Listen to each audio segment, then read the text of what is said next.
आई गे नारी तू बड़ी झूमेलो झूमेलो मौली गे ना बण बीच गुइराला बुरासा झपनली डाल्यूं माझ्या घुगती घुरली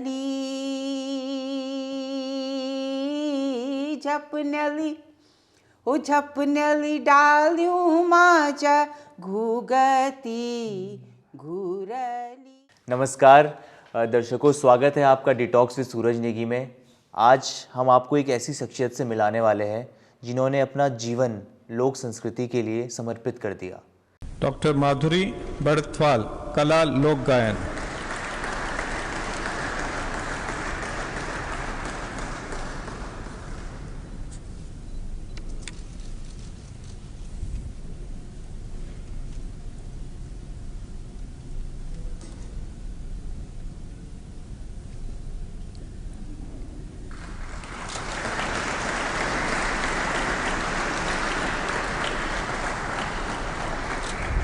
बहुत बहुत स्वागत है आपका शो में। तो अभी रिसेंटली आपको पद्मश्री भी मिला है, तो कैसा महसूस होता है आपको? मतलब इतना बड़ा भारत का सम्मान आपको मिला है उत्तराखंड से। अब देखिए कि मतलब वहाँ वही बात वहाँ पर उजागर होती है और एक विश्वास भी कायम होता है कि कर्मण्येवाधिकारस्ते मा फलेषु कदाचन। कर्म करते जाओ, फल की इच्छा मत करो, तो ईश्वर अपने आप ही उसको ज़रूर आपको प्रदान करेगा अगर आप निस्वार्थ कोई भी काम कर रहे हैं। इसमें कोई स्वार्थ नहीं देखा जाता, ये कर्तव्य अपना देखा जाता है और कर्तव्य के लिए कोई अहम नहीं होता।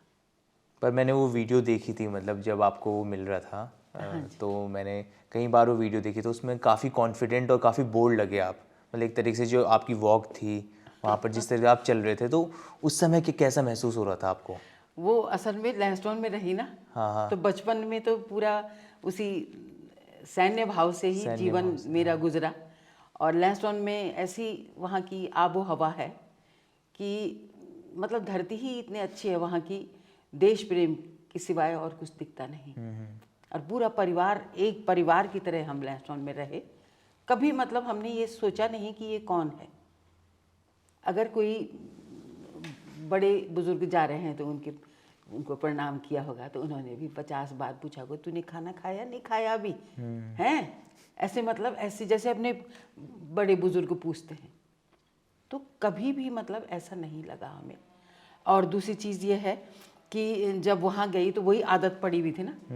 और पहले उसका ये भी होता है कि आप ये ऐसे चलेंगे, मतलब उसकी। तो वहाँ पर काफ़ी रंग रूट की ट्रेनिंग भी वहीं होती है, गढ़वाल राइफल इन सब की, आपको पता होगा कि तो तो आप सुबह शाम आप देखते रहते होगे कि वहाँ पर हमेशा चारों तरफ वही सुनाई देता है। बीच में वहाँ पर सिविल एरिया है ना। और फिर ये है कि मतलब एक किस्म से वही ऊर्जा हमारे अंदर आ जाती है। क्योंकि जो आपकी वॉक थी तो पूरी ऐसा लग रहा था कोई आर्मी ऑफिसर की वॉक, और काफ़ी कॉन्फिडेंट और काफ़ी प्राउड फील हो रहा था उस समय। हाँ, तो अब ऐसे करना था, वहाँ पर प्रणाम करना था और फिर आगे बढ़ना था। लेकिन आदत पड़ी जय हिंद करने की, तो फिर जय, और फिर ध्यान आया कि वो प्रणाम करना है यहाँ पर, फिर प्रणाम करके फिर आगे। आदत पता नहीं क्या आदत है वो पड़ी हुई, अच्छी हो या बुरी हो, वो आदत बचपन से ही पड़ जाती है। और फिर लैंसडाउन में रहे तो फिर 15 अगस्त 26 जनवरी ये सब हम मिलिट्री एरिया में ही मनाते थे। मतलब एक देशभक्ति का पूरा भाव आपके अंदर बचपन से ही और फिर वहीं पर दिखा भी। वो फिर गाइड भी, हम बुलबुल गाइड भी होता था उस ज़माने में, और गाइड भी मैं थी वहाँ पर, गाइड कैप्टन। क्या होता है बुलबुल गाइड? बुलबुल ये जो छोटे बच्चों को सिखाते हैं वो बुलबुल कहलाते हैं। और जो गाइड होती हैं वो स्काउट गाइड नहीं होते जैसे। तो एनसीसी और इससे रिलेटेड है कुछ? ना एनसीसी नहीं, स्काउट गाइड होते हैं। स्काउट गाइड, अच्छा। तो एनसीसी दूसरी चीज़ होती है। तो उस ज़माने में एनसीसी लड़कियों के लिए तो खैर बिल्कुल भी नहीं थी। तो उस ज़माने में यही थी स्काउट गाइड वगैरह।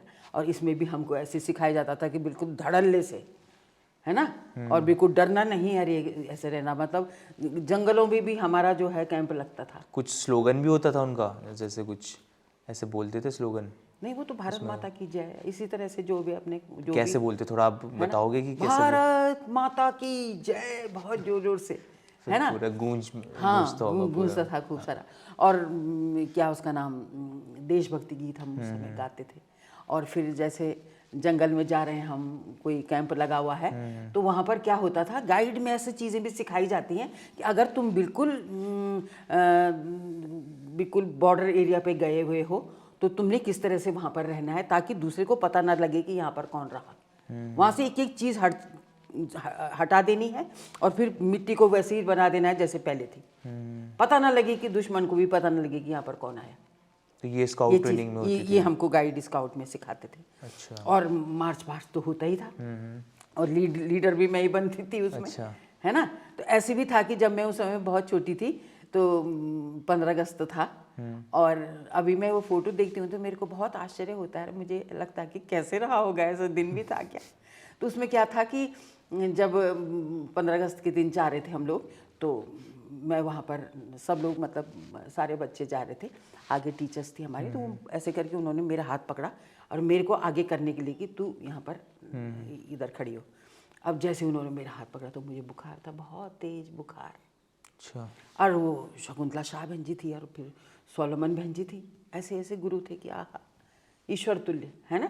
उन्होंने कहा कि बहन जी इसको तो बुखार है बहुत तेज, और बारिश में ये तो भीग जाएगी तो बीमार हो जाएगी बुरी तरह से, इसने बताया भी नहीं हमें, और ये लीड यही करेगी तो फिर क्या होगा। तब फिर क्या हुआ, मुझे उन्होंने दवाई खिलाई और मेरे घर से स्वेटर मंगाई और स्वेटर पहना दी मुझे। अच्छा। अब अगस्त के महीने में यार स्वेटर पहना रहे और सारे बच्चों की मतलब ठीक ड्रेस पहनी हुई है। वो फोटो में मैं अब देखती हूँ ना कि वही वाली फोटो है ये, तो उसमें एक मेरी स्वेटर पहनी हुई है और फिर लीड कर रही हूँ सबके कि ये है ना। और फिर जो है लीड करना भी, नृत्य भी करना और ड्रामा भी करना, हर चीज़ में भाग लिया होगा मैंने। मैं जब छोटी थी, बहुत छोटी, तो अपने गांव में हम लोग जब जाते थे तो मेरी आदत ये थी कि मैं कहीं भी खेलने वेलने नहीं जाती थी, या मैं जंगलों में जब ताई जी वगैरह, चाची वगैरह सब, भाभी वगैरह सब जाती थी लकड़ी काटने के लिए, ये घास काटने के लिए, तो तब जो है मैं उनके साथ जाती थी। और वहाँ पर जा जा के जोर जोर से फिर मैंने क्लासिकल म्यूज़िक अपना रियाज वहीं करती थी मैं, और जितनी देर मैं गाती थी उतनी देर चुपचाप गुमसुम बड़ा पूरा वातावरण रहता था और मैं गाती रहती थी। और जैसे मुंह बंद करती थी वैसे चिड़िया और चहकने लगती थी भयंकर। तो मेरी ताई जी बोलती थी, चाची वगैरह सब बोलते थे, ए मधु तू ही गा, इन्होंने दिमाग ख़राब कर दिया हमारा। अच्छा। चहक रहे बुरी तरह से। फिर गाना शुरू कर देती थी मैं, तो ऐसा होता था। तो अब मैं जो है, या तो मैं उनके साथ वहाँ जाती थी या मैं अपने ताई जी के पास बैठ जाती थी। और ताई जी, मेरी ताई जी का नाम था जानकी देवी। जानकी देवी। उनके कोई बच्चे नहीं थे, तो वो क्या करती थी कि सारे बच्चों को बुला के इधर आओ ना, सुणका नहीं हूण, हाँ सुणका नहीं हूण, सुणका नहीं हूण, ऐसे नहीं करना, सारा साफ कर दो। अच्छा। ऐसे नहीं करना, बिल्कुल भी नहीं, ऐसे अच्छी बात नहीं होती। और फिर बच्चे उनको देख के ना भाग जाते थे कि ताई जी आ गई, भागो भागो भागो। अच्छा। अब हमको ये सिखाएंगे, वो सिखाएंगे। और सारे बच्चे भाग जाते थे और खेलने के लिए, और मेरे से बोलते थे कि तेरी ताई आ गई, और मैं बोलती थी मैं तो जाऊंगी ताई के पास। ताई के पास उन्होंने मुझे कूटना, पीसना, हर चीज़ सिखाई। जीवन का हर दिन मेरे लिए एक कहानी थी। तो हर दिन आपने कुछ ना कुछ सीखा, वो आपके काम ही आया बाद में। हाँ जी, कहानी थी, पूरी एक कहानी बनी मेरे लिए। अच्छा। अब जब मैं पैदा हुई होंगी, मेरे नानी के गांव में पैदा हुई मैं, है ना। उससे पहले मेरे दो कहाँ पर पड़ता है नानी का गांव आपका? ये यमकेश्वर ब्लॉक में पड़ता है, पौड़ी में, कुलेत। हाँ अच्छा, कुलेत। कुलेत गांव। तो वहाँ नाना जी मेरे राज वैद्य भी थे, और ये भी थे, ज्योतिषाचार्य भी थे। तो जब मैं वहाँ पैदा हुई तो मेरे नाना जी ने मेरी जन्म पत्री जब बनाई, उन्होंने कहा कि मेरा बच्चा जो है ये गरीब बच्चा। गरीब बच्चा? हाँ। अच्छा। मेरा गरीब बच्चा है ये, अगर तुम इसको पत्थर में भी बिठा दोगे तो चारों तरफ से सरसब्ज हो जाएगा। अच्छा, ये भविष्यवाणी थी उनकी? ये भविष्यवाणी थी उनकी, नाना जी की। हाँ। मतलब जो उस समय के एक ज्योतिषी भी थे साथ में। तो उन्होंने मेरी जन्म पत्री देख के ये बोला, अच्छा, इसको पत्थर में भी बिठा दोगे ना तुम, चारों तरफ से सरसब्ज हो जाएगा। अच्छा ना, और वाकई वही हुआ मेरे साथ। और उसके बाद उनको ये पता था कि वो अब इस दुनिया से जाने वाले हैं, तो उन्होंने मेरे को ना लैंसडाउन भेज दिया। अच्छा, कि पहले बेटा, ही? हाँ बेटा इसको ले जाओ नहीं तो यहीं रह जाएगी। तो काफ़ी अटैच, काफ़ी जुड़े हुए थे आप नाना जी से? हाँ, नाना नानी से बहुत जुड़ी थी मैं। मतलब मैं अगर कोई मेरे को मन कर रहा है ना मेरे खाने का, तो मेरी नानी, पता लगा कि नानी शाम को वो लेके आ गई। अच्छा। निरपानी की खीर। निरपानी की खीर। मतलब पानी नहीं डालते उस खीर में, अच्छा। केवल थोड़े से चावल डाले और दूध में पकाते हैं उसको। अच्छा। वो उसमें मीठा डालने की जरूरत भी नहीं पड़ती, तो अपने आप मीठा हो जाता है। अच्छा। मतलब थोड़ा थोड़ा मिठास होती है मतलब उसमें। तो वो फिर पुड़के में बना के सिर में रख के ठांटा बांधती थी मेरी नानी, और फिर उसमें रख के तब हमारे गांव लेके आते थे। अच्छा। ना हरिया मुझे वो दूध दोह रही है अगर, तो लोटा में दूध दोहा और उसके बाद मुझसे कहती जमीन में मत रखना, पी जा तुरंत। वही आदत पड़ी हुई है मुझे, कुछ खाना भी नहीं मिलेगा ना और दोनों टाइम मुझे दूध मिलेगा, बस मेरे लिए बहुत है। अच्छा। आदत ही नहीं है खाने की ना, एक रोटी खा ली सुबह तो खा ली, एक शाम को खा ली, ज़्यादा से ज़्यादा 2 रोटी, इससे ज़्यादा नहीं खा सकती, बहुत मुश्किल है। तो मामा गाँव में ज़्यादा रहे आप? हाँ, मामा गाँव बोलते हैं ना हमारे वहाँ गढ़वाल माँ में। गाँव है ना, तो वहाँ रही मैं नानी के यहाँ, है ना। और फिर जो है मौसियों के साथ फिर जंगल चल जाना, फिर ये करना वो करना। मामा जी भी मेरे बहुत परेशान हो जाते थे कभी कभी, कहाँ जा रही है तू इनके साथ, तेरे बस का नहीं है। क्योंकि उनको पता था कि बहुत लाडली है ये। और मैं क्या था कि मेरे पिताजी भी स्वतंत्रता संग्राम सेनानी रहे, और उन्होंने भी मेरे को बहुत कुछ सिखाया। अच्छा, नाना जी भी आपके वो थे? नाना जी तो मेरे राजवैद्य थे ना। हाँ, और ये पर लेकिन मेरे फादर पिताजी जो थे स्वतंत्रता संग्राम सेनानी, ये जो है नज़रबंद कैद भी रहे ये। अच्छा। और यहाँ तक कि मेरे दादाजी ने भी मतलब कह दिया कि मेरा कोई मतलब नहीं है, मेरा बच्चा नहीं है। अच्छा, उस समय मतलब इतना परेशान हो गए थे, मतलब उनको रोज पुलिस वाले पकड़ वो आते होंगे, कहाँ है आपका लड़का। उन्होंने कहा हमने अब उनको कोई हमारा मतलब नहीं है, क्या करते है ना। और तब जो है जब स्वतंत्र हो गया हमारा भारत, तो फिर वो लैंसडाउन में रहने लगे कोर्ट में। और तब फिर जो है तब मेरा भाई हुआ होगा बड़ा वाला, फिर वो ख़त्म हो गया। अच्छा। फिर दूसरा भाई हुआ तो वो हुआ, तो फिर वो उसके बाद मैं हुई होंगी तीसरी, तो दूसरा वाला भाई मैं जब 1.5 साल की थी वो ख़त्म हो गया, दूसरा वाला भी। अब मेरे पिताजी डर गए बहुत बुरी तरह से। अब उन्होंने कहा कि क्या करूं मैं। तो हमारे यहाँ एक प्रथा है कि जोगी बाबा की झोली में डाल करके फिर खरीद लो। अच्छा, गढ़वाल में ही? हाँ, तो नागा बाबा आए होंगे तो उनकी झोली में डाला मुझे और फिर उससे खरीद लिया। नागा बाबा से ही उसको? हाँ। मतलब पैसे दे के उनसे हाँ, खरीद उनको लिया? पैसे दे दिया और उससे खरीद लिया। अच्छा। तो फिर मतलब फिर कोई ऐसी प्रॉब्लम नहीं हुई, और वाकई ऐसे हुआ भी। अच्छा। और उसके बाद जो है तब फिर जब मैं 2.5 साल की रही होंगी, तो अब जब बोलना सीखा होगा मैंने, तो पिताजी वो करते थे ये दुर्गा सप्तशती का मतलब पाठ करते थे रोज ही पूजा में, तो मैं उनके साथ बैठी रहती थी, अब मैं उनके साथ गाती रहती थी, है ना। तो वहाँ पहली बार आपका संगीत से पहली बार? वो तो नेचुरल था ना। अच्छा, गले में आवाज, मतलब मंत्र बोल? हाँ, मंत्र उनके साथ गाती रहती थी मैं। तब तक क्या हुआ, लैंसडाउन में एक डुगडुगी पीटती थी उस जमाने में, और तब सब जाते थे वहाँ पर सुनने के लिए कि क्या संदेश आया हुआ है। तब उन्होंने कहा कि 5 साल तक के बच्चों को नरेंद्र क्लब में ले आएँ, और वहाँ पर उन बच्चों का जो हम उनसे जो अच्छा गाते हैं तो उनको हम वो करेंगे, हमें चाहिए ऐसे बच्चे। तब फिर पिताजी मेरे को भी ले गए, उनको पता ही था कि सुर में गाती है। तो रामलीला में भी मतलब अच्छे अच्छे पाठ करते थे ना मेरे पिताजी, और सितार भी बजाते थे, तो उनको पता था कि ये गाती, तो मेरे को ले गए। तो मेरा सिलेक्शन हुआ उस समय। तो चंद्र सिंह भैजी थे उन्होंने, और एक मनोरमा पसपूला थी वो, तो वो उन्होंने मेरे को सेलेक्ट किया।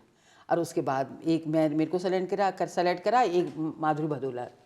अच्छा। हाँ दीदी, वो थोड़ा मुझसे बड़ी थी, तो उनको सेलेक्ट करा, तो उनको कृष्ण बनाया, मेरे को राधा बनाया। अच्छा। और मोहे पनघट पे नंदलाल छेड़ गए रे, तो उस पे मतलब आपने परफॉर्म नृत्य किया? करा। नृत्य किया दोनों ने? हाँ, तो मैंने गा के दोनों के दोनों।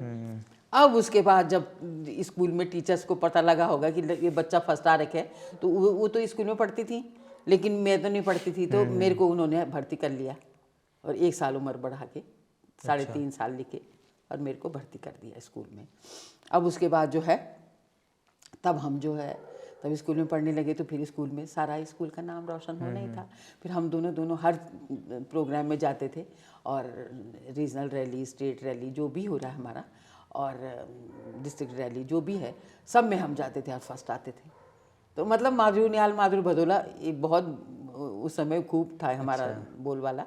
और वो बोलते रहते थे कि अच्छा वो आ रहे हैं दोनों बतो उन्होंने आना फर्स्ट। अच्छा। कहीं भी जा रहे हैं हम अगर तो। फिर उसके बाद धीरे धीरे जब मैं छठी क्लास में आई तो अब इसमें क्या होता कि ईश्वर जो होता है ना, रास्ता वही देता है। अगर आपका ध्येय सही है और आप अगर कुछ भी मनुष्य जन्म हमारा होता है तो मुझे लगता है कि ईश्वर एक लक्ष्य बना के ज़रूर भेजता है कि तुमने धरती पर क्यों भेजा जा रहा है तुम्हें, उसका एक लक्ष्य भी ज़रूर होता है। क्योंकि मैंने अपने जीवन से सीखा है, वैसे तो मुझे इतना वो नहीं है, पर अपने जीवन से ही इंसान सब कुछ सीखता है। और तब फिर जो है जब मैं 4 साल की रही होंगी उस समय, तो मैं अपने गांव गई हुई थी। छुट्टी होती थी हमारी लैंसडाउन में, जाड़ों की छुट्टियां, तो हम अपने गांव चल जाते थे। तो वहाँ पर मेरी छोटी बहन और मैं कंचे खेल रहे थे दोनों। अब तब तक क्या हुआ, मेरे ताऊ जी, ये देखो किसी के जीवन बनाने के लिए किसी से ईश्वर कटु शब्द भी जरूर बुलवाता है। कभी कभी कुछ हम सोचते गलत हुआ, लेकिन बाद में पता चलता है कि नहीं, अगर ये गलत नहीं होता तो ये चीज़ आज होती नहीं तो सही। उनके वाणी में उन्होंने कटुता बैठाई। हालांकि वो बहुत अच्छा मानते थे मुझे, लेकिन वो वाणी आ जाती ना, वो किस समय कटुता आ गई तो आ गई बस, जो ज़रा देर के लिए। तो उन्होंने क्या करा, वो अपने सर्विस पे जा रहे थे तो उन्होंने सबको पैसे दिए, बच्चों को, जो हम खड़े थे वहाँ पर बच्चे बैठे थे। तो और मेरे को एक आना उन्होंने मेरे हाथ में रखा और रखते रखते कहा कि मेरे भाई की तो लड़कियां हो रही हैं, वो अपने घाटियों में भी उनको शादी कर देगा और मैं अपनी लड़की को मास्टरनी बनाऊंगा। अच्छा। और जब मैंने ये किसको बोला, ये आपको बोला उन्होंने? मतलब मेरे को हाथ में रखते हुए बोला। अच्छा। तो मैं समझ गई कि ये क्या बोल रहे हैं। और मैंने जो है उनका एक आना वहीं रखा उनकी सीढ़ी पे। अच्छा। और सीधे अपने घर गई, अपनी माँ से पूछा तुम मेरी शादी तो नहीं करोगी?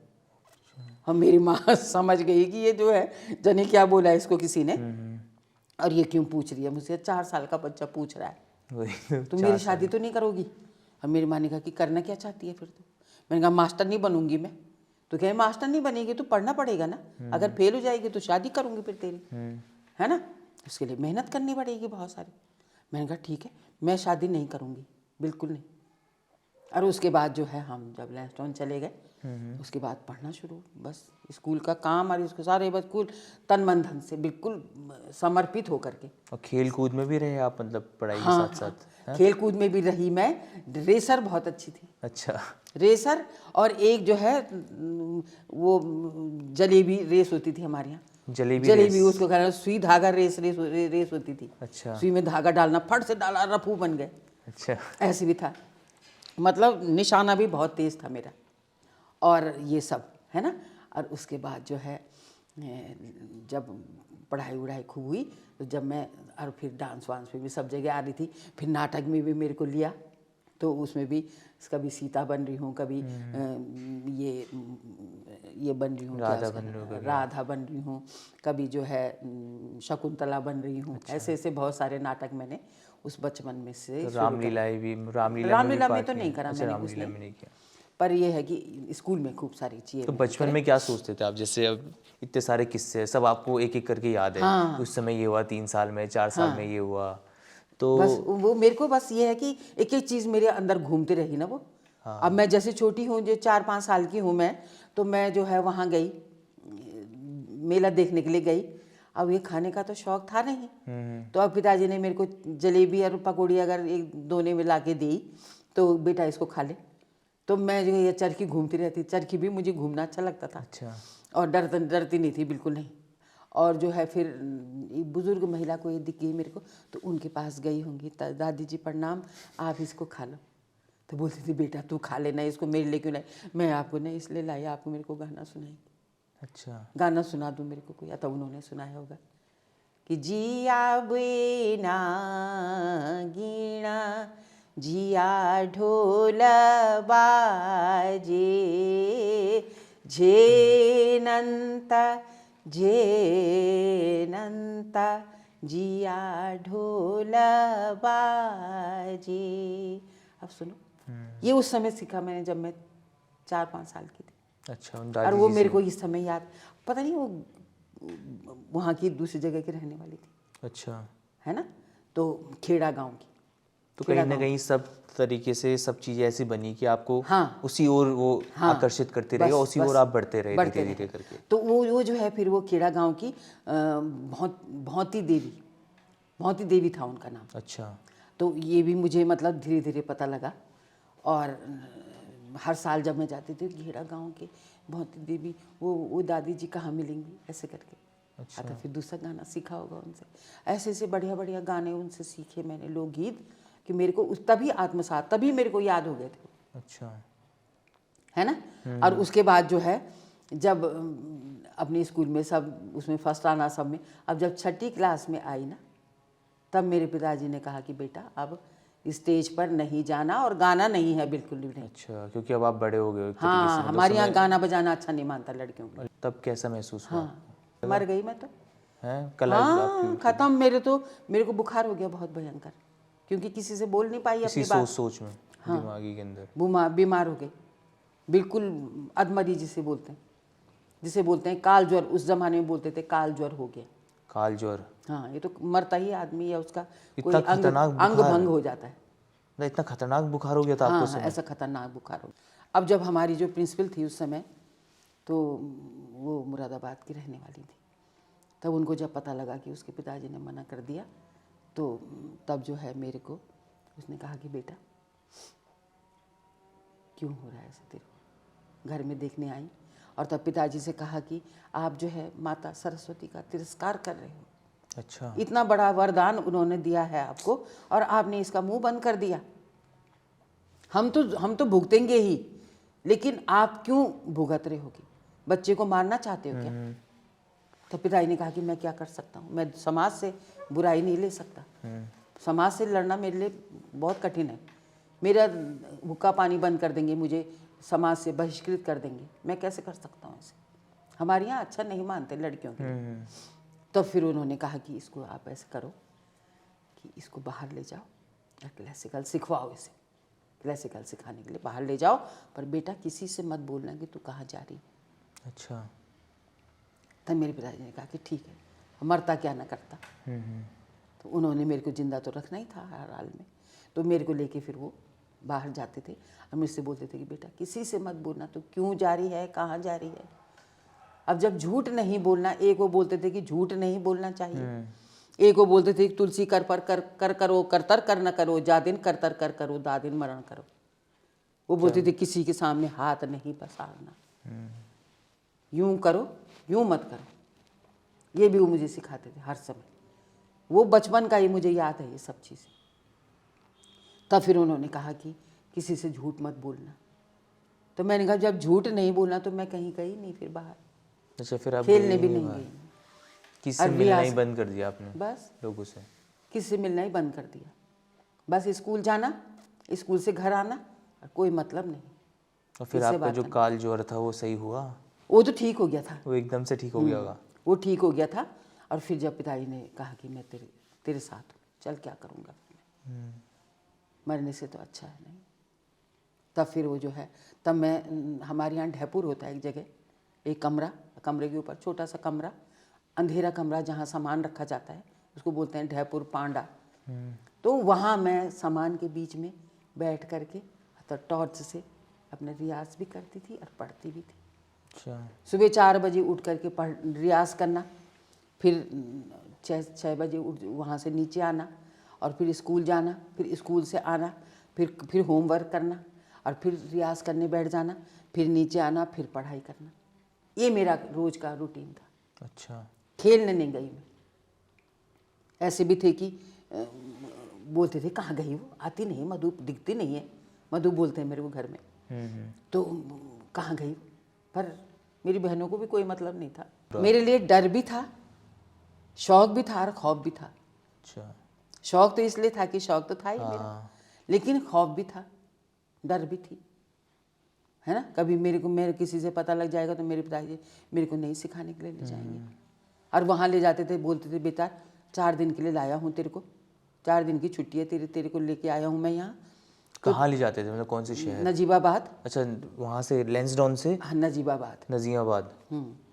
तब बोलते थे 40 दिन का याद करके जाइए। अच्छा, तो उस समय 4 बजे उठ करके तब वो करा होगा।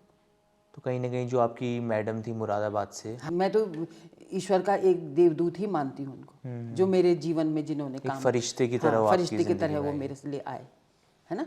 तो फिर उसके बाद जो है अब पढ़ रही हूँ दोनों चीज़ें बहुत अच्छे से। तब तक क्या हुआ, अपने गांव जा रही थी मैं, और तब तक क्या हुआ कि उस समय पैदल ही जाते थे, आधे रास्ते तक जाती थी गाड़ी, तो बसें भी नहीं जाती थी, तो कांडी से हम लोग पैदल जाते थे। तो वहाँ पर जो है अब सिर में भी थोड़ा बहुत थैले वैले रखे रहते थे, और तब जाते रहते थे। तो नाना जी का घर पड़ता है बीच में, मेरे नानी के मायका, तो उनके भाइयों को हम नाना जी बोलते थे। तो फिर अब जब उन्होंने देखा मेरे को, उन्होंने कहा ये मधु है बड़ी वाली। तो मेरे पिताजी थे हमारे साथ, तो कहने लगे कि जन्म पत्री दे देना इसकी। अच्छा, हाँ, कि लड़का है, बहुत बढ़िया लड़का है, वो जो है मैथमेटिक्स से कर रहा है अभी। मेरे उसका वो है, वो उस समय मैंने 12-13 साल की रही होंगी। 12-13 साल की। हाँ, और तब उन्होंने कहा कि वो मेरा लड़का है, वो मेरी बेटी का देवर है, वो MSc में मैथमेटिक्स से कर रहा है। अच्छा। तो बड़ा अच्छा लड़का है, मतलब वो, और उससे शादी इसकी करेंगे, और जन्म पत्री भेज देना, जरा दे देना। और मेरे तो हवाइयाँ उड़ गई, मैं तो मौत हो गई मेरे लिए, तो किसकी क्या और किसकी क्या। और फिर जैसे ही घर गई मैं, और पिताजी हमें घर छोड़ के और वापस लहसुन चले गए, और मैं उठी सुबह 5 बजे, और हमारे घर के पास एक आम का पेड़ है बहुत बड़ा सा, तो उसके ऊपर बैठी मैं, आम के पेड़ के ऊपर, और पत्थर भी ले गई अपने साथ, और ऊन भी ले गई बुनने के लिए। मुझे बुनाई का भी बहुत शौक था। अच्छा, और जब पढ़ती रहती थी और बुनाई बुनती रहती थी, और पढ़ती रहती थी, और फिर मतलब यही सब था मेरा। और सिलाई का भी बहुत अच्छे, एक दिन में मैंने 26 कपड़े सिले, ऐसे भी था, है ना। तो क्या नहीं आता था, सब कुछ था। सभी चीज़ मतलब। और फिर जो है तब आम के पेड़ में बैठ गई, और पत्थर इतने सारे ले गई, और बुनाई भी ले गई। बुनाई मैंने बहुत सुंदर स्वेटर भी बनाया वहाँ पेड़ पे बैठे बैठे, और सुबह 5 बजे, और शाम को फिर 7 बजे वापस आती थी मैं पेड़ से? हाँ, मतलब 5 बजे से खाना लेकर 7 बजे खाना तक नहीं पेड़ है। पे ही थे आप? हाँ, खाना नहीं, मुझे नहीं खाना। मैंने कहा मुझे अनशन ले लिया मैंने, मेरी शादी तो नहीं करोगी पहले। मैंने कहा मुझे शादी नहीं करनी, मैंने तुमसे बोला था मुझे शादी नहीं करनी अपनी माँ से। मेरी माँ कहती थी बेटा खाना खा ले तू। मैं नहीं खा रही, मैं खाना नहीं खाऊंगी क्योंकि मैं शादी नहीं करूँगी। अच्छा। और वो आम का पेड़, अभी भी मैं गई वहाँ तो मैंने उस आम के पेड़, मैंने कहा तूने मेरे को बहुत आशीर्वाद दिया, मैं तेरे को कभी नहीं भूल सकती ना। और कल अपनी बहन के यहाँ गई मैं, तो उसने कहा कि दीदी तेरे को याद है आम के पेड़ की? मैंने कहा किस कब नहीं, याद कब नहीं है भाई, मेरे को खूब याद है। कहने लगी वो भी तो था जब मैं थाली लेके आई थी तेरे लिए। हाँ, मैंने कहा, और ऊन भी ले गई थी, कितनी सुंदर स्वेटर बनाई थी दीदी तूने बैजनी कलर की। मैंने कहा हाँ मुझे याद है। तब कहने लगी कि वो थाली, ऐसे थाली लेके आई ना मेरे पास हो, अब मैं पत्थर ले गई थी ऊपर, जो मुझे बुलाने आएगा मैं उसको पत्थर मारूंगी जोर से ना, ये भी करा हुआ था मैंने। और मैंने वो पत्थर यूँ करके मारा तो वो थाली में लगा। अब सोचती हूँ कि अगर मेरा निशाना चूक जाता तो उसकी खोपड़ी में लग जाता ना। तो कहने लगी कि मेरे खोपड़ी में तो इसलिए नहीं लगा क्योंकि तू बहुत निशानेबाज थी। तब मेरे ताऊ जी आए 7वें दिन। वही वाले जिन्होंने आपको ना वो दिया ताऊ जी था? नहीं, अच्छा, वो दूसरे ताऊ जी थे। दूसरे ताऊ जी थे। तो उन्होंने पूजा करनी थी, हमारे यहाँ पाठ करना था उन्होंने। तब वो आए तो उन्होंने मेरे से बोला कि बेटा तूने तम्बाकू कहाँ रखा? पर उन्होंने क्या करा, सारी बहनों को बुला लिया, और जैसे नीचे आएगी इसके मुंह में खाना ठूस देना, अच्छा, वरना मर जाएगी भले। 7 दिन तो इसको हो गए। 7 दिन तक पेड़ पे थे आप? हाँ हैं? हाँ। तो सोते कहाँ थे फिर आप? रात ना 7 ना, बजे वापस? 7 बजे वापस अपने कमरे में, सुबह 5 बजे? अपने कमरे में, किसी हिम्मत नहीं मेरे कमरे में आने की। और सुबह 5 बजे दोबारा सुबह पेड़ 5 पे? बजे फिर वापस। क्योंकि 7 दिन तक अनशन हो गया एक तरीके से पूरा। अनशन पूरा, न पानी पिया ना कुछ हुआ। वो जाड़ों के दिन थे तो पानी की जरूरत भी नहीं पड़ी। वो भी सुबह 5 बजे? हाँ ना। और फिर जो है तब ताऊ जी ने मेरे को कहा कि तम्बाकू कहाँ रखा बेटा तूने? मैंने कहा अलमारी के अंदर है ताऊ जी। तो कहने लगी मुझे नहीं मिल रहा, तू ही निकाल के दे मुझे। अब उनका कहना तो मुझे मानना था। अच्छा। इसलिए मैं नीचे उतरी, और उनका तम्बाकू जैसे ही मैंने ताऊ जी को तम्बाकू दिया, सब बहनों ने मेरे को पकड़ लिया, मुंह में ठूस दिया। तब ताऊ जी ने कहा कि बेटा तेरी बात मैं मानता हूँ, लेकिन तेरे पिताजी से मैं बोलूँगा, और तू टेंशन मत ले, और जब तू चाहेगी तभी करेंगे तेरी शादी, ठीक है? हाँ ठीक है। फिर मैंने कहा, तब मुझे पता था कि ताऊ जी ठीक बोल रहे हैं। और उसके बाद जो है हम लहसुन चले गए, तो फिर वही नागा बाबा आए हमारे यहाँ। वही वाले जिनकी झोली पे अब आपको मुझे रख नहीं दिया पता था। कि वही वाले थे, कौन से थे, पर जब कभी भी परेशान ही होंगी मैं, तो नागा बाबा जरूर आते हैं। अच्छा। ये मतलब ये इत्तेफाकी है मेरे लिए, पता नहीं क्या है। बहुत परेशान, एक बार मैं इतनी ज़्यादा परेशान हो गई थी नजीबाबाद में कि ऊपर मैंने पंखा देखा और मैंने सोचा इसके ऊपर झूल जाती हूँ मैं पंखे में। क्या उम्र थी आपकी उस समय? उस समय तो मेरी शादी हो गई थी। अच्छा, उसके बाद ऐसा आया आपकी लाइफ में फेस? और उस दिन दिवाली थी और मेरा मन ऐसा करा कि मैं इसमें फांसी लगा लूँ अपने आप को। तब फिर एक नागा बाबा आए वहाँ पर, अपने आप प्रकट, हाँ, मतलब एक तरीके से अपने आप, पता नहीं क्या है मुझे, मेरे साथ, मुझे नहीं पता इस चीज़ का। और तब ये जो है वो नागा बाबा ने माँ से कहा कि बेटा मेरे लिए चाय बना दो। तो माँ ने चाय बनाई और उसके बाद माँ ने वो करा, कहा कि बाबा पैसे। उन्होंने कहा बेटा पैसे क्या करूँगा मैं, है ना? तो माँ ने, उन्होंने कहा सब ठीक है घर में। माँ ने कहा सब ठीक है बाबा, लेकिन ये शादी करने के लिए क्यों तैयार नहीं होती, इतने अच्छे रिश्ते आ रहे हैं इसके लिए।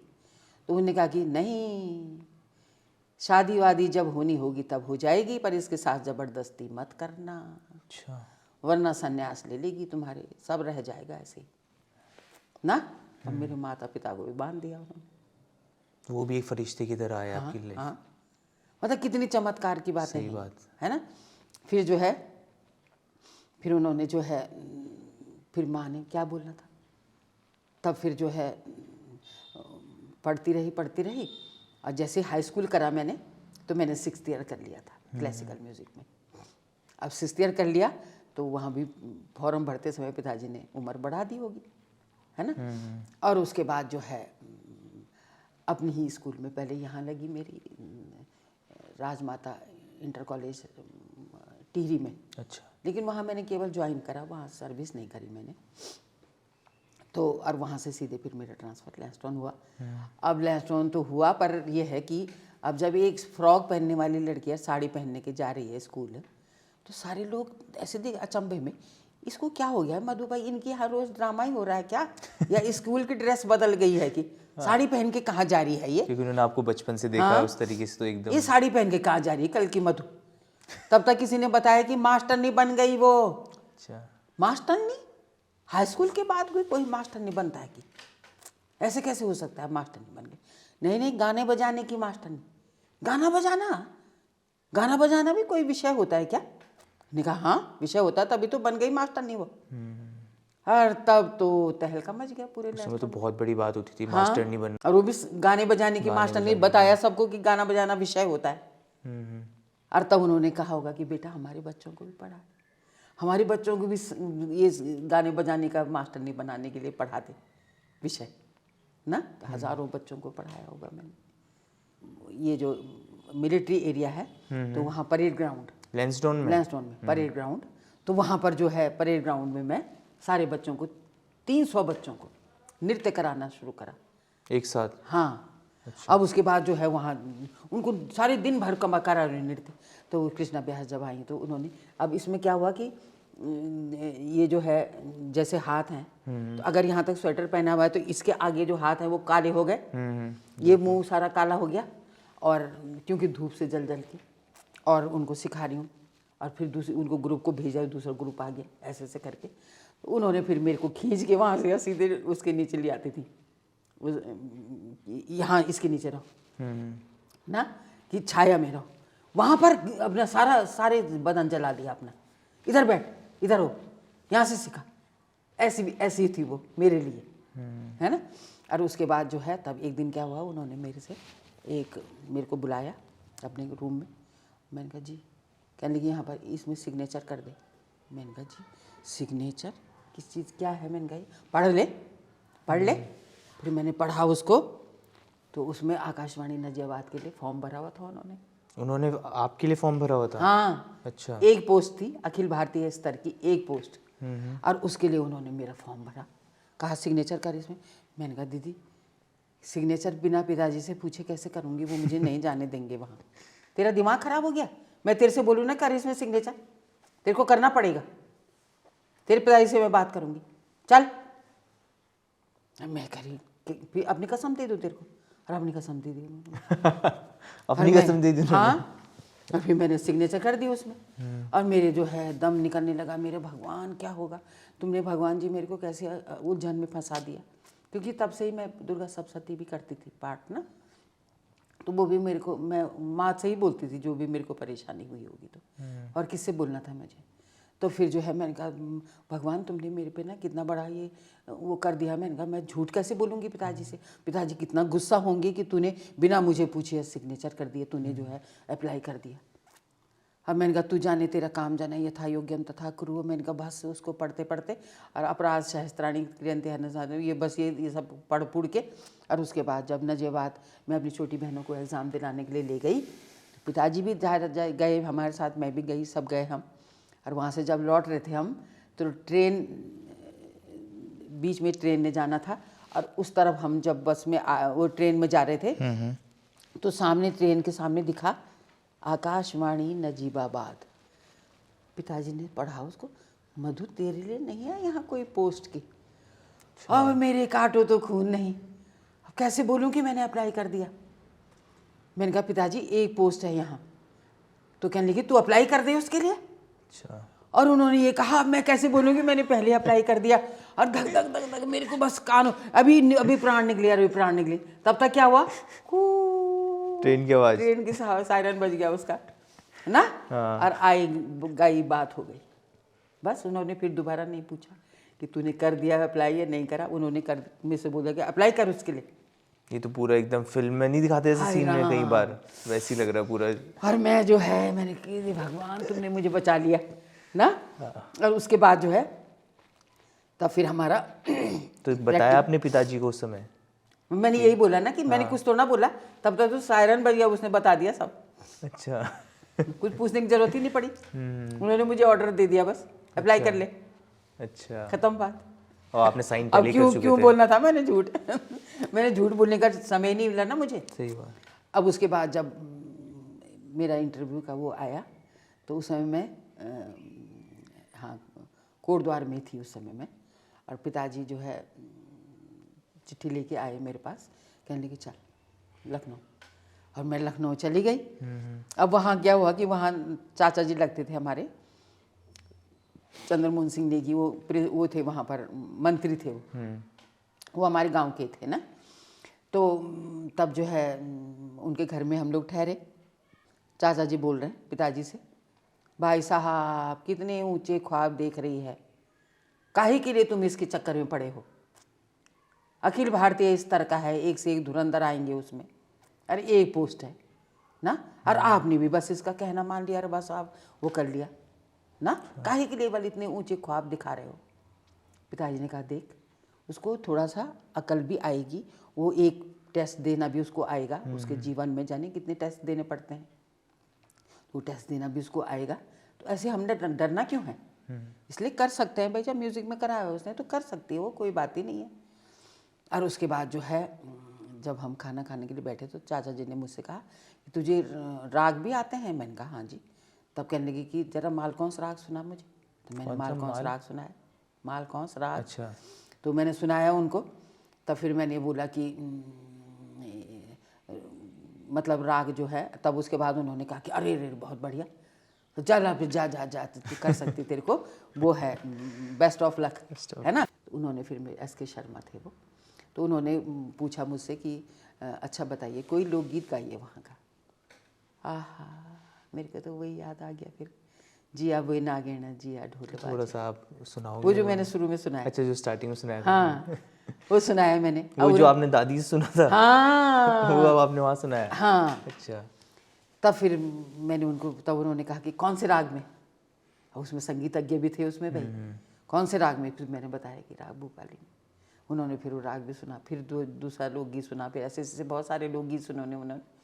फिर एक जैसे झुमेलो है, तो आई गे नारी तू बड़ी झुमेलो झुमेलो मौली गैना बौणो बीच गुइराला बुरासा झपनली डाल्यूं माज घुगती घुरली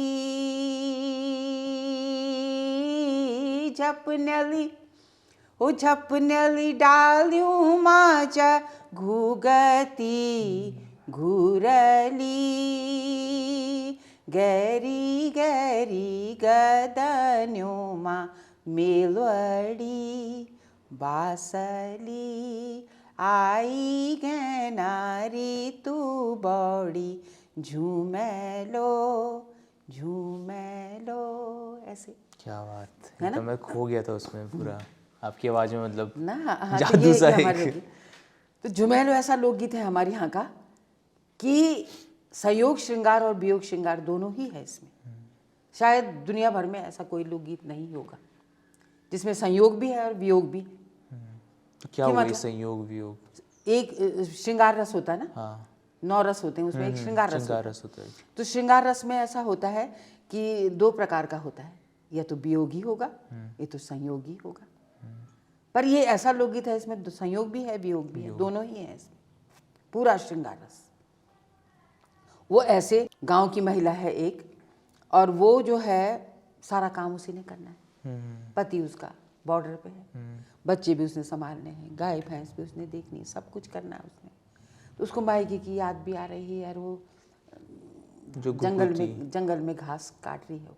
बोले चिड़िया भी उसमें हाँ, गुगुती उसकी तो वो अपनी व्यथा किससे बोलेगी? चिड़िया होगी। इनसे ही बोलती थी वो अपनी व्यथा, मतलब उसी को अपना सब कुछ समझ करके प्रकृति से ही वो वार्तालाप भी करती थी। तब उसने कहा कि आई गहना रे तू बौड़ी झुमेलो, है ना, और मुझे मायके की याद आ रही है।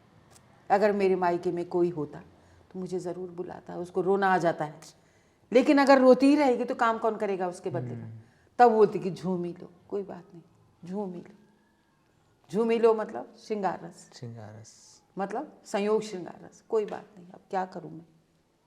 और रोती रहेगी तो फिर वो वियोग श्रृंगार रस। जब तो दोनों चीज आ गई हाँ, तरीके से, है ना। अब जौ का होला भाई देला अंगड़ी लखी मेरू हूंदू कोई मीता मैं तोड़ा बुलाऊं आई गहना ऋतु बौड़ी झूमेलो। अब ऋतु बौड़ के आ गई तो झूम ही लो, कोई बात नहीं, है ना। ऐसा सुंदर सुंदर लोकगीत है। तो इसमें जो मांगल जो गीत है, जैसे तो शादियों में और जैसे किसी का मुंडन होता है शायद वहाँ पर भी मांगल गाते हैं। गांव में अलग अलग संस्कार लोकगीत होते हैं ना ये। हाँ, संस्कार लोकगीत होते हैं।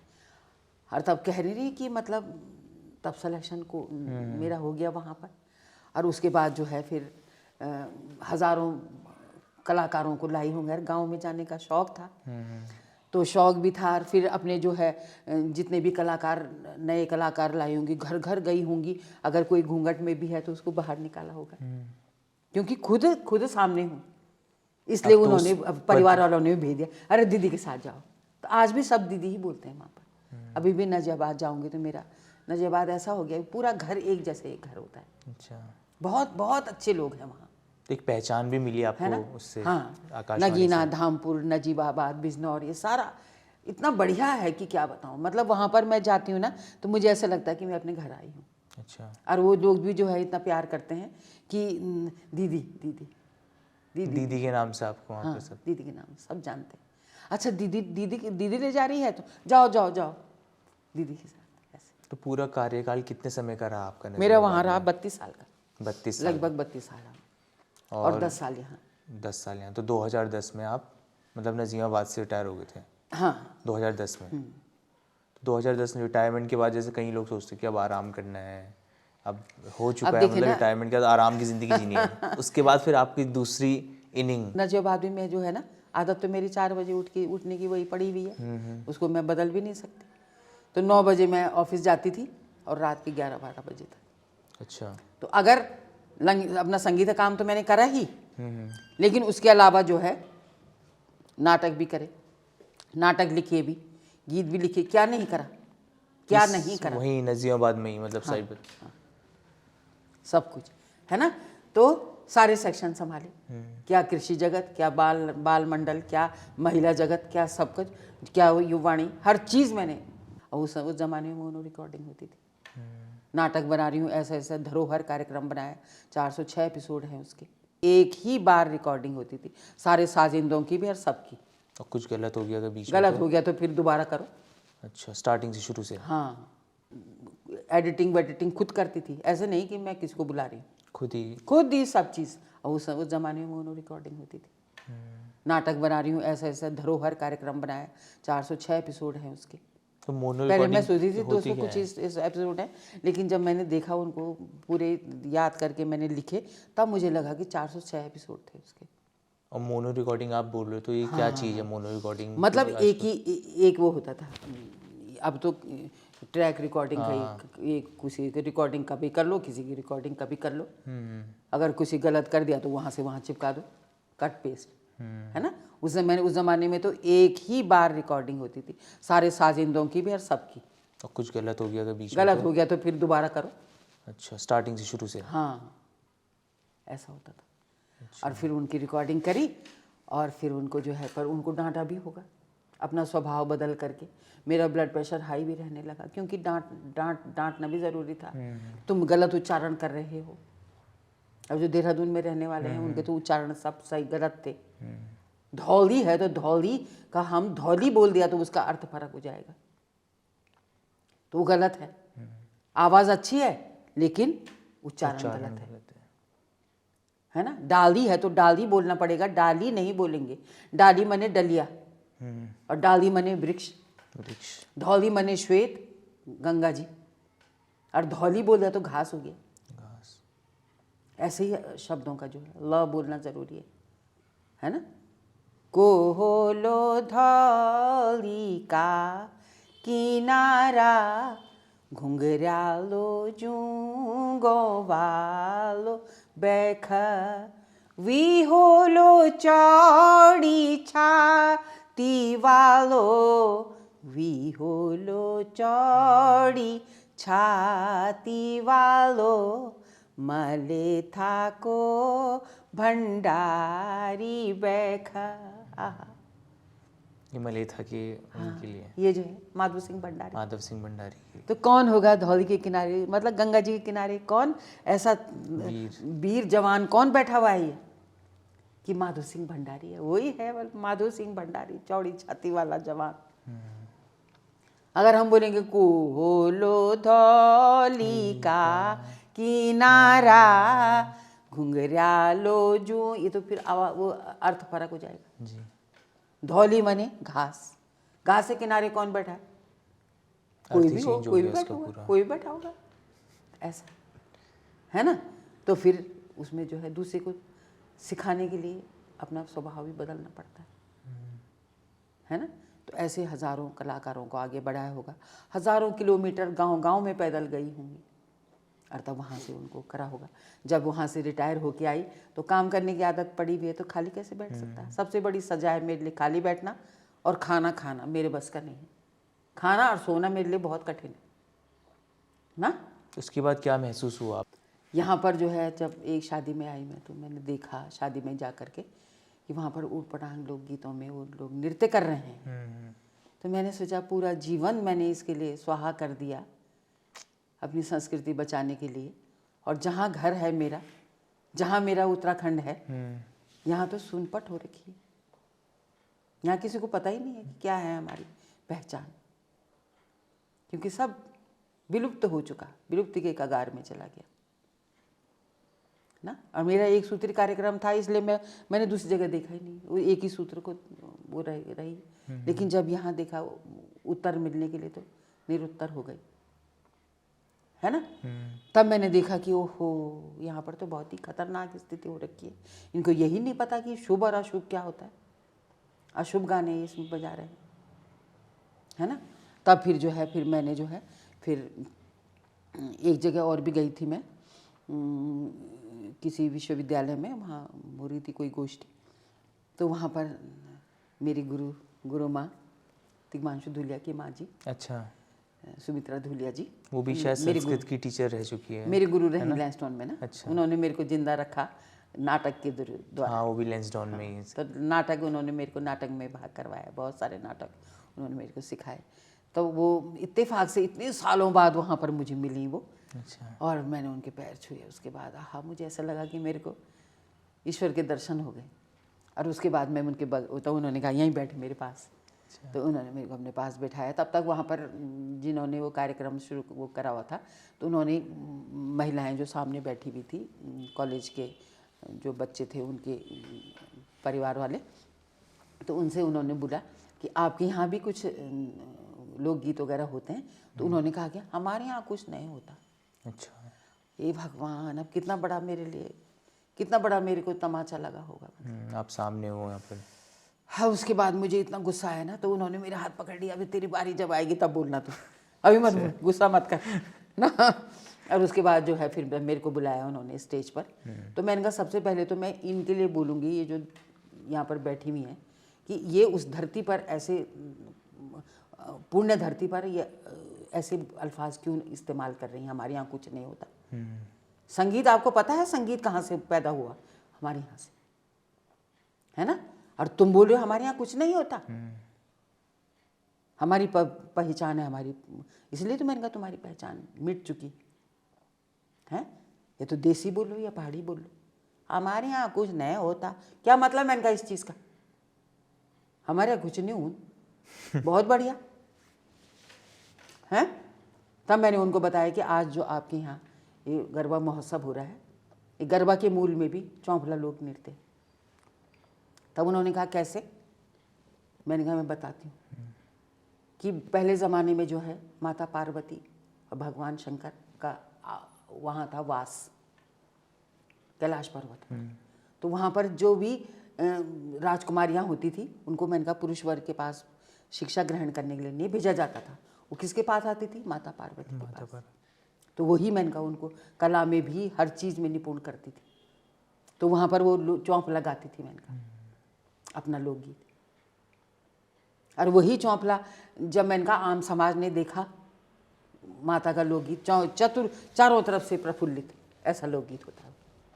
जब आम समाज ने देखा होगा, वहाँ तक तो जा नहीं सकता था वो, लेकिन वो देखते रहते थे, तो उन्होंने अपने शब्द उसमें जोड़ दिए। नहीं समझे? गरबा, गरबा की बात करो ना। हाँ, वो जो गरबा के मूल में जो चौंपला है। अरे यहाँ की जो ये मैंने कहा अब आज के बच्चे हैं जो, उनको इसमें शोध करना चाहिए कि गुजरात की कौन सी राजकुमारी आई होगी माता पार्वती के पास सीखने के लिए। तब वो गई, गौराबा का गीत है, गौराबा का गीत है, गौराबा का गीत है।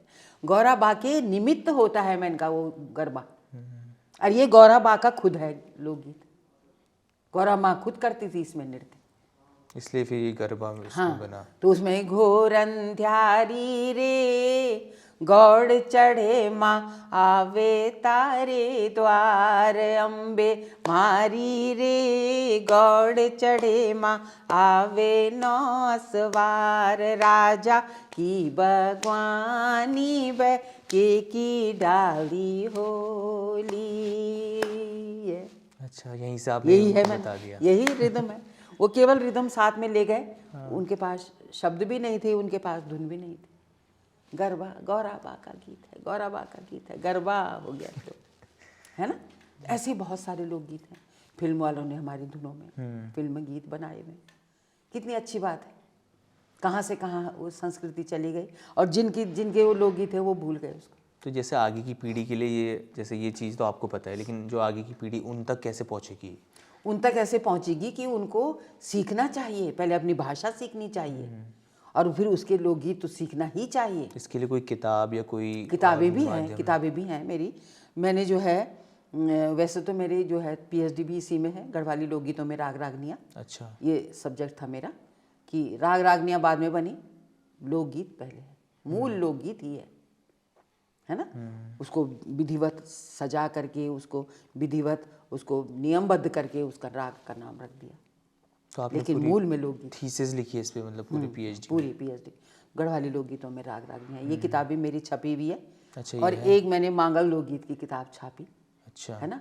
और उसको भगवान त्रिजुगी नारायण और भगवान शंकर, वो ये भगवान बद्रीनाथ जी में अर्पित करके आई मैं। तेरा तुझको अर्पण उनका ही है वो, है ना? माता पार्वती भगवान शंकर के जो फेरे हुए हैं वो वहीं हुए थे। त्रिजुगी नारायण। तो वहाँ पर भी आपने एक बार परफॉर्म मांगल के लिए आप गए थे त्रिजुगी नारायण में। तो फिर यहाँ फिर मैंने घर घर से महिलाओं को बुलाया जो गृहिणियाँ हैं, क्योंकि एक माँ ही अपने घर में जब उन लोकगीतों को गुनगुनाती रहेगी तो बच्चे सुनेंगे। उनका भी कर्तव्य है अपनी संस्कृति को आगे बढ़ाने का। और तब घर घर से बुला के लाई और तब उनको मैंने मांगल लोकगीत सिखाए। सर्वप्रथम संस्कार लोकगीत होते हैं ये सृष्टि की उत्पत्ति से हमारे लोकगीत। तो कैसे, मतलब ये आइडिया कहाँ से आया आपको कि कैसे शुरुआत की जाए इस चीज़ की? वही जो शादी में गई थी वहाँ ऊटपटांग गीत बज रहे थे। अच्छा। तब मैंने कहा कि मांगल लोकगीत गाओ भाई, है ना। तब उन्होंने जो है मांगल लोकगीत सीखे मुझसे। तो फिर आपने अपने आसपास से ही महिलाओं को बुलाना पहले शुरू आसपास से नहीं तो फिर सबको, तो मेरे को तो जानते थे ना सारे लोग, क्योंकि आकाशवाणी में रही। अब शक्ल से नहीं जानते थे लेकिन नाम से सब जानते थे। तो जिसने सुना कि दीदी आ रखी है यहाँ देहरादून, तो वो सब आ गए, है ना। अब फिर निःशुल्क था, कोई पैसा नहीं लिया, कुछ नहीं करा, यहीं पर अपने घर में सिखाती हूँ मैं। अभी हज़ारों लोगों ने सीखा, इतने ग्रुप बन गए बहुत सारे। तो अब घर घर जब मांगल गाए जा रहे हैं तो अच्छा लग रहा है ना। त्रियोगी नारायण में भी ले गई मैं, वहाँ भी शुरू करा। वहाँ भी 20 महिलाओं को ले गई थी शुरू में मैं। तो वहाँ पर भी जो आसपास की महिलाएं हैं उन्होंने भी देखा, क्योंकि देखा देखी करने वाले भी बहुत सारे हैं। तो देखा देखी करो तो अच्छी चीज़ की करो, क्यों। तब मैंने फिर उनको वहाँ पर उनको मैंने वो करा। और फिर सब लोग आसपास के जितने भी थे वो करा। तब ये जब किताब वहाँ पर चढ़ा के आई मैं, तो मैं फिर एक शादी में भी गई, अपने बेटे की शादी मैंने वहीं से करी। तो क्योंकि पर उपदेश कुशल बहु तेरे, दूसरे को उपदेश देना बहुत सरल है लेकिन खुद चल के दिखाओ तब है बात।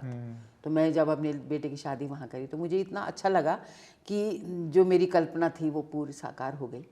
और मैं इसीलिए बहुत पहले मैंने वहाँ पर मांगल लोकगीत गवाए थे और यही लक्ष्य था मेरा। और किताब भी वहाँ मैं जब वहाँ पर अर्पित करके आई तो पंडित जी से उन्होंने वो किताब से लोकगीत उतारे होंगे और तब वो वही गा रहे थे। वो मैंने कहा ये तो मेरे वही वाले लोकगीत है गा रहे हैं जो मेरी किताब में लिखे हुए हैं। और वही तारतम्य था उनका मतलब। और तब फिर जो है तब वो कह रहे थे कि ऐसा लग रहा है कि हमने इनको कहीं देखा है। तब एक ने कहा कि किताब में है ना, किताब में, इन्हीं की किताब तो है वो। अच्छा। और तब पता लगा, मेरे को बहुत अच्छा लगा कि देखो उन्होंने सदुपयोग करा उसका, है ना। आज वो लोग भी तन मन धन से सशक्त हो रहे हैं। किसी को अगर डिप्रेशन में गई भी थी कोई महिला, छाइयाँ पड़ी हुई है मुंह में, तो वो भी आज खिलखिला के हंस रही है। लाखों लाखों पति बनी हुई हैं वो महिलाएं। तो किसका भला है? समाज का ही तो भला है ना। कितनी महिलाएं ऐसी हैं कि जो जिनके घुटनों में दर्द हो रहा था, तो यहाँ पर जब नृत्य करती ना सबके साथ, वो सब गायब। अच्छा। किसी के सांस की प्रॉब्लम थी, जोर जोर से गाती हैं, सब गायब। कोई सांस नहीं की प्रॉब्लम नहीं, कोई घुटनों का दर्द नहीं, कमर का दर्द नहीं, खिलखिला के नहीं हंसती थी, आज वो खूब खिलखिला के हंस रही। जब सम्मान मिल रहा है, घर घर दक्षिणा मिल रही है उनको, तो तन मन धन से सशक्त है ना। तो आज एक महिला स्वरोजगार पा रही है, अपनी संस्कृति बचा रही है और आत्मनिर्भर हो रही है। अब पति के सामने भी हाथ नहीं पसारना पड़ता कि दीदी हमको, हम किसी से नहीं मांगते, हम अपना खर्चा करते हैं, अपने बच्चों की पढ़ाई खुद कर रहे हैं, अपना सब काम खुद कर रहे हैं अपने पैसों से। इससे बड़ा उपहार क्या मिलेगा? इससे बड़ा सम्मान है क्या? इसी में आपको मतलब एक खुशी मिलती होगी अलग से, है ना? बहुत बड़ी खुशी है ना। तो ऐसा होता है। तो अपने लिए जिए तो क्या जिए। तो ये जो है ये मेरी PhD इसी में करी है मैंने। गढ़वाली लोकगीतों में राग रागनियाँ, ये किताब छपी। तो ये जो है इसको खरीद सकते हैं। अच्छा। और इसको खरीदेंगे, स्कूलों में लगाएं तो कैसे नहीं सीखेंगे, कुछ ना कुछ तो सीखेंगे बच्चे। और ये वैज्ञानिक अध्ययन है पूर्ण रूप से। अच्छा। पूर्ण रूप से वैज्ञानिक अध्ययन है कि इसमें कि ये राग अवस्थित है या इसमें इतनी मात्राएं लगती हैं। ऐसे चमत्कार हैं इन लोकगीतों में कि खुद हैरान हो जाएगा आदमी कि जो इतनी कठिन तालें हैं उन तालों में भी यहाँ के लोकगीत। तो ये आपने लिखी है पूरी? हाँ, और स्वलिपिबद्ध करिए। अच्छा। स्वलिपियाँ लिखी हैं इसकी। और स्वलिपि लिखने से क्या हो गया कि अमर हो गई। इनको कोई नहीं मिटा सकता, इनकी धुन को, जो असली मूल धुन है इसकी, कोई नहीं मिटा सकता। क्योंकि आजकल जो है ना धुन भी बिगाड़ देते हैं। क्योंकि समाज परिवर्तन होता है समाज में, तो परिवर्तन हर चीज़ में होता है ना जी। तो उनको अगर मैं संरक्षित नहीं करूँगी तो फिर वो मेरे साथ ही चले जाएंगे दुनिया से। तो ये माध्यम, इसलिए मेरा ये कर्तव्य है, मैं अपना कर्तव्य निर्वहन कर रही हूँ और हर इंसान को करना चाहिए। है ना। इसमें कोई अहम भी नहीं होता और इसमें कोई वो नहीं है कर्तव्य और अपना जो वो है। मैंने तो वैराग्य भाव से करा इसको, लेकिन सामने लाना भी बहुत ज़रूरी था, इसलिए सामने भी अब ये आ रहा है धीरे धीरे। और यहाँ पर जो है ये सब कुछ इससे सीख सकते हैं। अच्छा। सब कुछ है लोकगीतों में। लोकगीत कभी झूठ नहीं होते, उसमें स्पष्ट होता है, सच्चाई होती है उसमें। जो कुछ समाज में घटित होता है वो स्पष्ट रूप से सच्चाई रूप से उसको उसमें अवस्थित होता है लोकगीत में। उसमें बनावटीपन नहीं होता। मैंने अगर कोई गीत लिखा है तो वो मेरा गीत है, वो लोकगीत नहीं है। अच्छा। वो सुगम संगीत है। एक होता है शास्त्रीय संगीत, एक होता है भाव संगीत। शास्त्रीय संगीत तो नियमबद्ध है, उसके मूल में भी लोकी है, लेकिन नियमबद्ध है। उसको विद्वान लोग, एक ऊंची पराकाष्ठा है उसकी संगीत की, शास्त्रीय संगीत की। हाँ। अब शास्त्रीय संगीत हो गया, उसको तो व्यक्ति विशेष जो उसके वो होते हैं शास्त्रीय संगीत के ज्ञाता, वो उसको उनकी जानकारी उनको ही होती है। अब जो एक होता है भाव संगीत, भाव संगीत में होता है एक सुगम संगीत और एक होता है लोक संगीत। अच्छा। लोक संगीत तो आम जनता का जो बहुत पौराणिक है, जिसकी एक परंपरा चली आ रही है, जो जिसमें हमारे रीति रिवाज, खान पान, रहन सहन, इतिहास, भूगोल सब चीज़ होता है उसमें। सब चीज़ होता है उसमें। अगर एक सास अच्छी है ना तो वो भी उसी में होता है, और सास बुरी है तो वो भी उसी में वर्णित होता है। सासु बुरी रंदन ये सासु, सासु बुरी रंदनया। अब वो बहुएं रही होंगी तो उनके साथ उसका व्यवहार अच्छा नहीं था, तो उन्होंने सोचा कि सास बुरी होती हैं सारी, क्योंकि उनकी सास बुरी थी, है ना। चौलू की दबाल ये सासू, चौलू की दबालया, चौल चुन हमना बुकाई सासू, चुन हमना बुकाई सासू, ना कैर बबालया। आप देखो कितना सुंदर है, धुन भी कितनी सुंदर, शब्द भी कितने सुंदर। आहा, कि हमने मंडुए का आटा हमने खाया है, सास हमको भूख लगी थी, बबाल मत करो सास जी, चूनी तो खाया है ना, कुछ और तो नहीं खाया, क्योंकि सारा काम तो उसने करना है। काम करके आ रही है, भूख लगी भी, कुछ नहीं मिला तो मंडुए का आटा खा लिया। सास ने जो है उनको लथेड़ना शुरू कर दिया। तो वही है इसमें लोक संगीत में, आम जनता का लोकगीत है। एक लाइन एक ने जुड़ाई होगी, दूसरी लाइन दूसरी ने, तीसरी लाइन तीसरी, ऐसे ऐसे चमत्कारपूर्ण, लेकिन सामने लाना भी बहुत ज़रूरी था, इसलिए सामने भी अब ये आ रहा है धीरे धीरे। और यहाँ पर जो है ये सब कुछ इससे सीख सकते हैं। अच्छा। सब कुछ है लोकगीतों में। लोकगीत कभी झूठ नहीं होते, उसमें स्पष्ट होता है, सच्चाई होती है उसमें। जो कुछ समाज में घटित होता है वो स्पष्ट रूप से सच्चाई रूप से उसको उसमें अवस्थित होता है लोकगीत में। उसमें बनावटीपन नहीं होता। मैंने अगर कोई गीत लिखा है तो वो मेरा गीत है, वो लोकगीत नहीं है। अच्छा। वो सुगम संगीत है।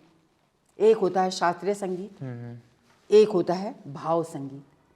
शास्त्रीय संगीत तो नियमबद्ध है, उसके मूल में भी लोकी है, लेकिन नियमबद्ध है। उसको विद्वान लोग, एक ऊंची पराकाष्ठा है उसकी संगीत की, शास्त्रीय संगीत की। हाँ। अब शास्त्रीय संगीत हो गया, उसको तो व्यक्ति विशेष जो उसके वो होते हैं शास्त्रीय संगीत के ज्ञाता, वो उसको उनकी जानकारी उनको ही होती है। अब जो एक होता है भाव संगीत, भाव संगीत में होता है एक सुगम संगीत और एक होता है लोक संगीत। अच्छा।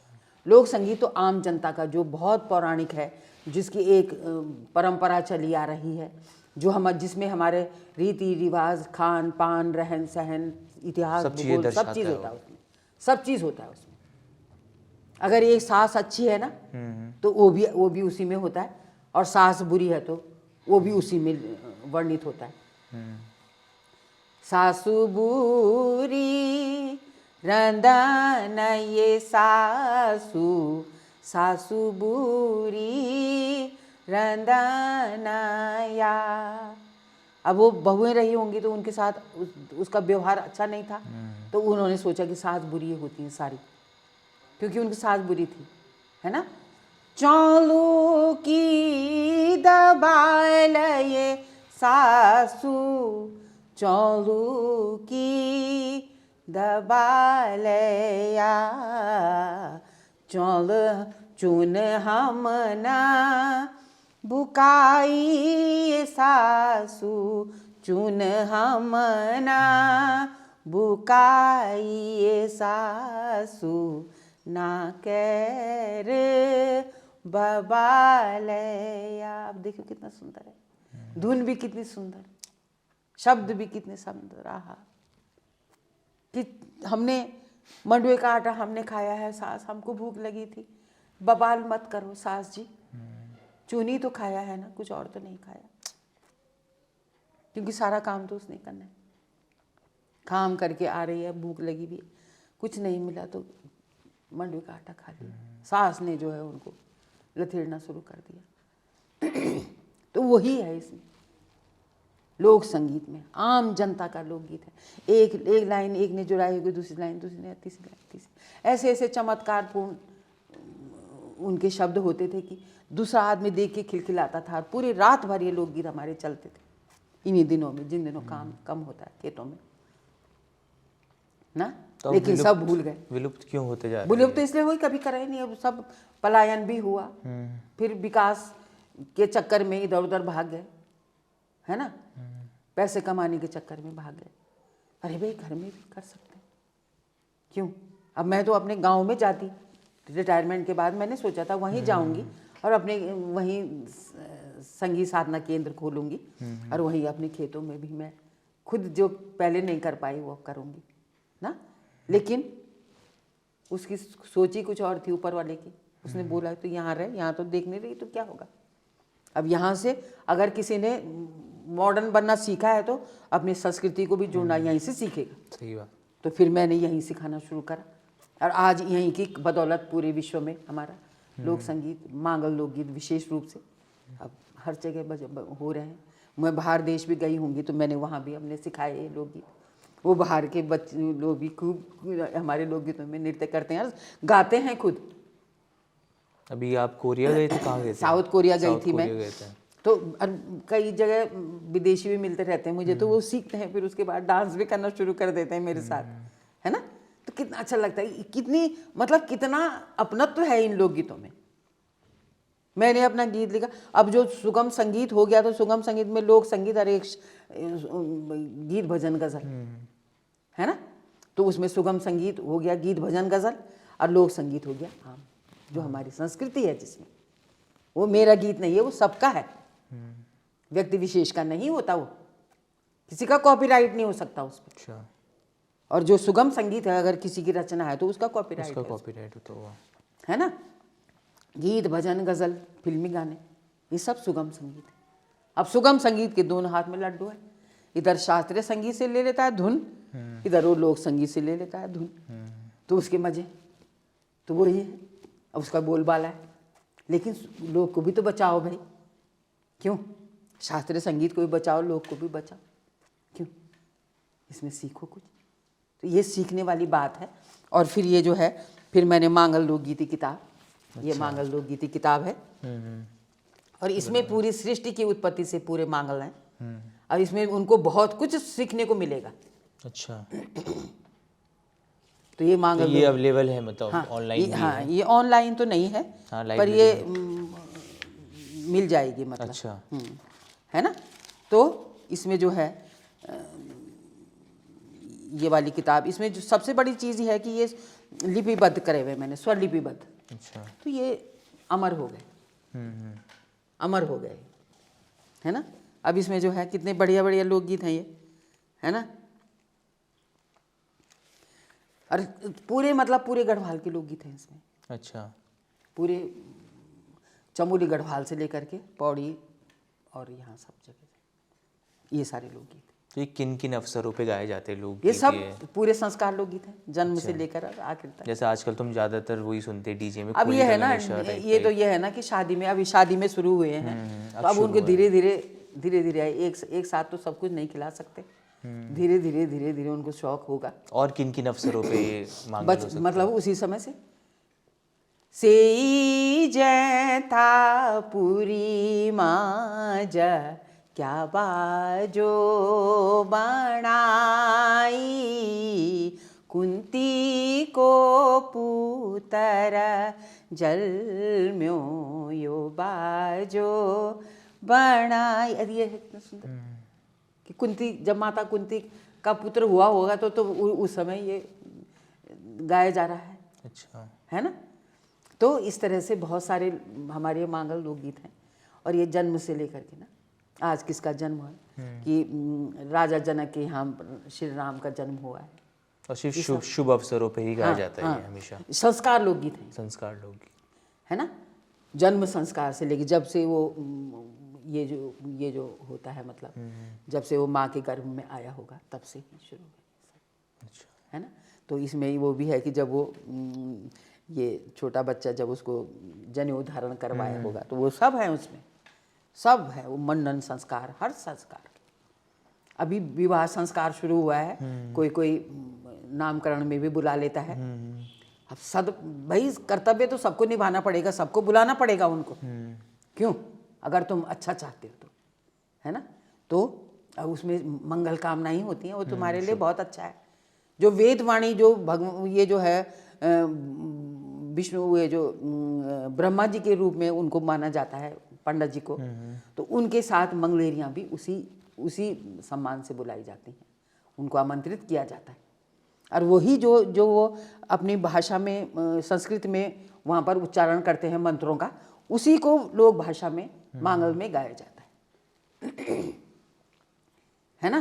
कारा कारा बर्मा जी गणेश की पूजा, कारा कारा बर्मा जी गणेश की पूजा है। अब उनसे बोल रहे हैं कि तुम पूजा करो।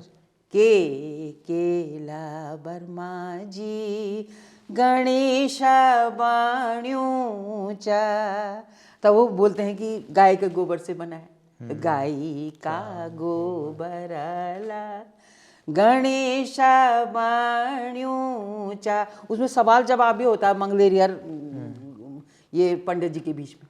अच्छा, आपस में दोनों एक दूसरे सवाल जवाब गाने गीत के रूप में। हाँ, तो बोलते हैं केला बर्मा जी गणेश पूजल्या, केला बर्मा जी गणेश पूजल्या है। अभी उसे किस किस चीज़ से पूजा कराओगे? दूब धूपला, दूब और धूप से गणेश की पूजा होगी। अरे इससे, है ना। अखंड मोत्युना, अखंड मोत्युने मतलब जो बिना टूटे हुए धान, ये चावलों से, जिनके खंडित ना हो जो चावल, उनसे कितने बढ़िया होते हैं, है ना। तो ये सब है वही चीज़ें जो है ये इसमें आत्मसात करता है, हृदय ग्राही है, मतलब ये हर आदमी उसमें झूमता है। तो ये सब लोकगीत हैं। इन्हीं में जो है पितृदेवों की भी पूजा होती है, पितृदेवों की पितृ अर्पण भी वहाँ पर ये भी करते हैं। वहाँ पर पितृदेवों का देवता न चाहते हैं तर्पण करते हैं पितृदेवों का। जब उनका आवाहन करते हैं ना, तो पितृदेव बोलते हैं कि मैं नहीं आ रहा तुम्हारे मातृलोक में, फिर उनको मनाने के लिए, तब उनको जो है उनको मनाते हैं, फिर उनका पूजन करते हैं। और जब हमारे देवी देवता नाचते पहाड़ों में, तो तब भी कुछ गीत गाए जाते हैं। हाँ, तो वो भी इसी में आते, लोकगीत में ही ना, वो भी लोकगीत हैं, वो जागर लोकगीत हैं। जागर लोकगीत हो गए। जय भैरवी तेरे देवदूल माजा, जय भैरवी कन जोता जली चा, जय भैरवी अरे मार की लंकारा, जय भैरवी अरे हल्ला मचाओ की, फिर जोर जोर से वहाँ पर वो होता है ना। तो ये है, ये लोकगीत हैं।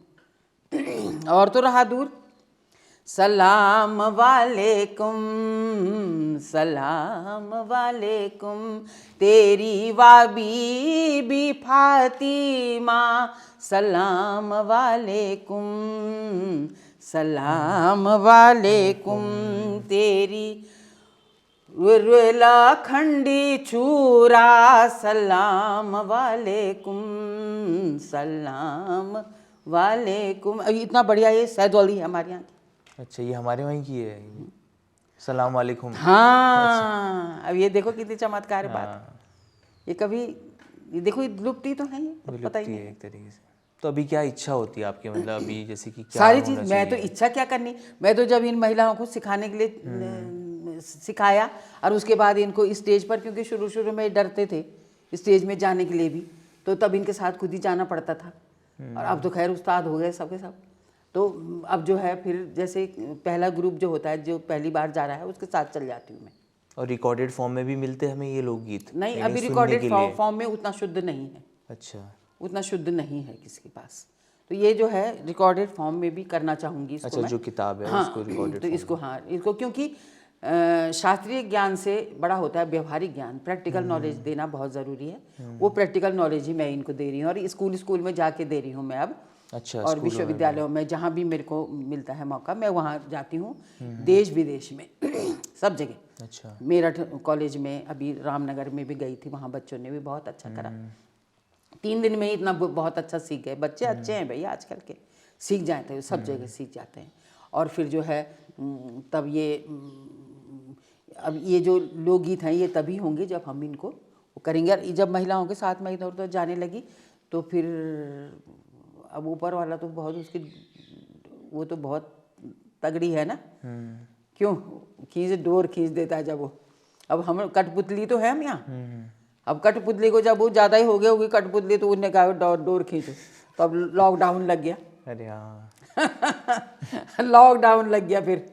अब लॉकडाउन में क्या हुआ, संग ही तो है। मैं जब लैंसडाउन में थी, जब शुरू में टीचर बनी, तो छुट्टियां हो गई, तो बच्चों की जो स्कूल में पढ़ते थे बच्चे, उनकी छुट्टी तो हो गई, पर टीचर्स की तो तभी होगी ना जब पूरे दिन हो जाएंगे, दिसंबर लास्ट तक। तो पिताजी जो है माँ और भाई बहनों को छोड़ने गांव में चले जा रहे थे। तो माँ कह रही, माँ अंदर से सोच रही थी ना कि क्या होगा, इसके लिए तो खाना तो मैंने बना के रख दिया, लेकिन अकेले कैसे रहेगी ये, अकेले कैसे रहेगी घर में। तो पिताजी कहते थे संगीत संगी है उसके, संगीत है। तो मेरी माँ बोलती थी कौन है उसके संग, क्या हो गया इनको, पागल हो गए क्या, संगी है उसके, कौन है उसके संग, भूत है क्या। तब जो है, अब जब मैं लॉकडाउन हुआ, तब मैं जब लिख रही थी माँ जी पिताजी की बात ही और संगीत, तब मुझे पता लगा कि संगीत संगीत ही तो है उसके साथ। तब आपको महसूस हुआ? हाँ, संग ही तो है, संग ही तो है, संगीत संगीत संगीत उसके साथ, संगीत है उसके साथ मतलब। और वही चीज़ मैंने देखा, जिसके साथ संगीत है वो कभी अकेला नहीं होता, सब कुछ है उसके साथ, ईश्वर भी है, सब कुछ है, कभी अकेला नहीं होता। और उसी में मैंने जो है सब फिर टाइप करना सीखा। छोटे वाले बेटे से मैंने उससे बोला कि मैं ज़रा हिंदी वाला टाइप करना सीखूंगी, तो उसने डाउनलोड करके मुझे वो थोड़ा सा वो पर्चा दे दिया, टाइप करना सीखा हिंदी में। और स्वरलिपियाँ सब बना करके हज़ारों लोकगीतों की स्वरलिपियाँ बनाई, और 15 किताबें मैंने टाइप करी, खुद 15 किताबें लिखी। अच्छा, अब एक थड़ियाई लोकगीतों पे जो है ना 450 पेज की और 500 पेज की किताब है, 350 तो उसमें थड़ियाई, किसी को 3 भी नहीं आते। तो कैसी चमत्कारपूर्ण किताबें होंगी वो। और वो भगवान जी ने लॉकडाउन में मेरे लिए तो बहुत अच्छा रहा, उस समय सकारात्मक रहा मेरे। मैं कभी नकारात्मक सोचती नहीं हूँ, सकारात्मक ही सोचती हूँ मैं। अगर कोई बुरा भी घटित हो गया तो मैं उसको सोचती हूँ कि सकारात्मक ही है।